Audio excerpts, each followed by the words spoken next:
livre du jour. C'est une bande dessinée aujourd'hui, le livre du jour. Laurent Gnoni sera au téléphone dans un instant. Comment Gnoni, c'est le dessinateur de Pump, cette BD qui est une sorte de western, mais un western, comment dire, économique, intellectuel. Un si gentil garçon, un beau cow-boy d'ailleurs, hein, qui fait la couverture. Oh, il est magnifique. Il s'appelle Pump et d'ailleurs, il va en user de sa séduction. Non, Pump. Justement, pas Trump. Ah bah, vous bouffez ma question. Désolé. monsieur. Mais pour des une fois, fois, ça c'est m'arrive pas d'être moi. pertinent aussi, hein, désolé. Hein. Eh ben, c'est pas grave, je vais la transformer, ma question. Parce Bien fait. qu'effectivement, l'idée de cette bande dessinée est venue d'un ancêtre. Enfin, c'est pas lui qui a eu l'idée, mais c'est chez les éditeurs de cette bande dessinée qu'on a eu l'idée de faire une BD, une histoire qui pourrait éventuellement rappeler les débuts d'un ancêtre de Donald Trump. Je peux même vous donner son nom. Frédéric Trump, qui était parti de Bavière, hein, parce que les ancêtres de Donald Trump n'étaient pas américains. D'ailleurs, de toute façon, il n'y a personne d'américain à part les Indiens. Mais à la fin du 19e, cet ancêtre de Trump avait tout simplement, qu'est-ce qu'il avait ouvert aux États-Unis à la fin du 19e, très exactement à Bennett, en Colombie-Britannique? J'ai ouvert les premiers bordels, peut-être. Excellente réponse de Christophe Beaugrand. Alors, je n'ai pas fait exprès. Bon, C'est pas vrai. eh ben oui, c'est vrai. Ah bon Bonjour Laurent Gnoni. Bonjour Laurent, bonjour aux sociétaires. Vous me confirmez que cet ancêtre de Donald Trump, Frédéric Trump, a ouvert un saloon qui s'appelait l'Arctic Restaurant and Hotel, mais que ce saloon, outre une cuisine raffinée, proposait aux chercheurs d'or et aux aventuriers à l'époque ce qu'on appelle des furnished rooms, c'est-à-dire des chambres meublées. Chambre garnie. Mais meublées pas avec des meubles, on est bien d'accord. Exactement, et on pouvait être accompagné, disons, dans ces chambres-là. Eh oui.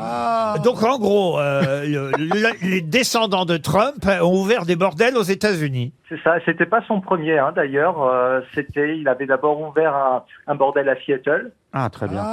dans un des quartiers, le quartier rouge de Seattle, un des quartiers les plus chauds, et puis c'était à l'âge de 22 ans. Et puis en fait, il a continué à faire son petit bout de chemin. C'est là que Donald a trouvé sa femme? Oh, dis donc. Toujours est-il que votre héros à vous, il s'appelle pas Trump, il s'appelle Pump, mais ça n'est pas par hasard, et évidemment qu'on retrouve évidemment un air de Trump dans ce Pump. C'est vous qui avez choisi le nom ou c'est Rodolphe avec qui vous avez écrit cette BD?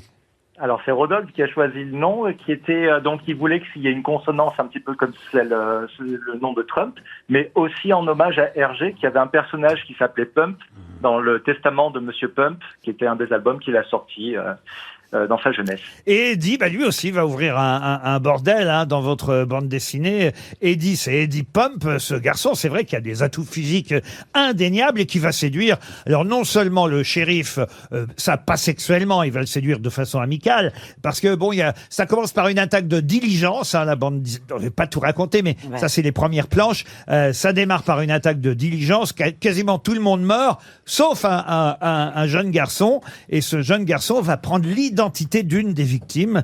Et voilà comment il va se faire appeler Pump, parce qu'en fait, il s'appelle pas Pump.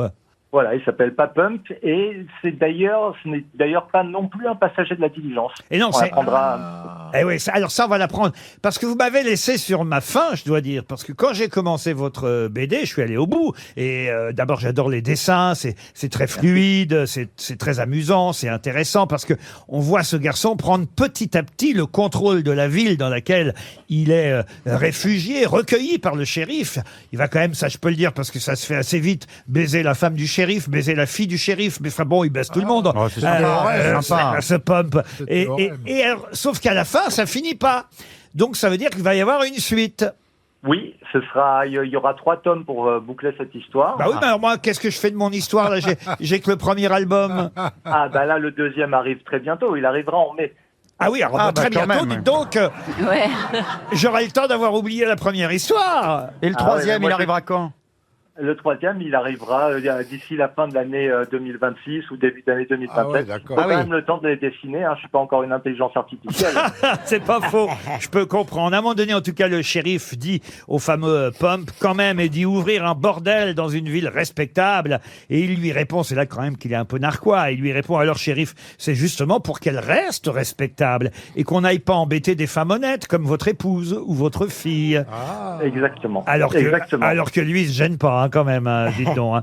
Comment vous avez choisi la façon de le dessiner, puisque vous choisissez, vous avez fait les dessins, Laurent Gnoni. Pourquoi vous l'avez choisi blond, comme ça, beau gosse, faut bien dire.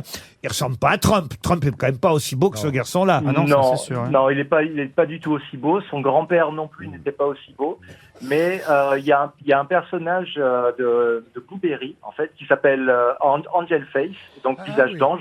Et donc pour moi, c'était difficile d'éviter de faire un parallèle, de faire un petit clin d'œil au grand maître qui était Jean Giraud. Ça va faire plaisir à Christophe Beaugrand, parce que c'est assez rare dans les westerns, à part Brokeback Mountain. Il y a un couple homosexuel dans la bande dessinée. Ah oui? Oui. Ah oui? Ah oui. Ah oui. Pourquoi ça va faire plaisir à Beaugrand? Bah, Beaugrand. On se demande, hein, vraiment. Mais alors, ce qui est incroyable avec ce film, Parce c'est que que Beaugrand, c'est deux... Beaugrand, c'est l'homme qui tire plus vite que son ombre. Non mais dans Mais ce y a film, pas- y a pas- les deux homosexuels en fait dans la vie sont hétéros, alors que dans tous les autres westerns ils sont tous pédés et Ah oui, t'as raison. dans la ouais. vraie vie et ils font les mâles à l'écran. Non mais c'est extraordinaire. C'est pas faux ce qu'elle dit. Rock Hudson, tous ces mecs, ils étaient tous de la jaquette et ils le cachaient. Et ils prennent deux hétéros pour les deux homos. John Wayne n'était pas homosexuel, John Non, Wayne. mais c'est le seul. Oh, il se tapait son cheval. Ça compte pas. Il y a évidemment, il y a tout ce qu'il faut. Il y a tous les ingrédients de ce qu'on aime évidemment dans les bandes dessinées ou dans les films de cow-boys. La partie de cartes, la fameuse partie de cartes. Alors, on n'est pas chez Pagnol, mais ça triche là aussi. Il y a tout ce qu'il faut. Vous avez mis tous les éléments nécessaires à ce que Il y a des bagarres dans le saloon. à ce que cette BD, eh ben évidemment, cette BD soit réussie. Et ça démarre effectivement par l'attaque de la diligence. C'est votre premier western que vous dessinez, Laurent Gnoni? Oui, c'est le premier western. C'est pas mes premiers méfaits avec mon compère Rodolphe, mais c'est mon premier western. Ça s'appelle donc, vous l'aurez compris, Pump, un si gentil garçon, avec 3 petits points de suspension. C'est une allusion au président des États-Unis, mais ça ne raconte pas du tout l'histoire de Trump, ou alors peut-être de façon éloignée, celle d'un de ses ancêtres qui effectivement avait créé des bordels aux États-Unis. Merci. Laurent Gnoni, c'était le livre du jour, Pump, une bande dessinée.